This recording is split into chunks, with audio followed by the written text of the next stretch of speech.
رو 3 سانت روی هم میدیم، 1 سانت از سرشونه داخل میشیم، یقه رو طراحی میکنیم، بین خط کارو رو گردن این خط رو امتداد میدیم، 4 سانت میریم بیرون، وصل میکنیم به بازی یقه که 5 سانت از خط کمر بالاست.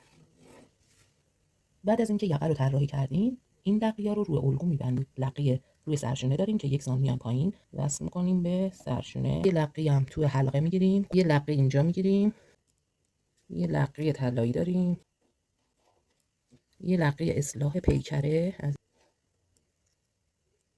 یه لقی این گوشه میگیریم، یه لقی نیم سانتی، ارتفاعش هم 6 سانت. این لقی ها رو میبندیم. به وقتی که لقی رو میبندیم باید این گوشه رو اصلاح بکنید.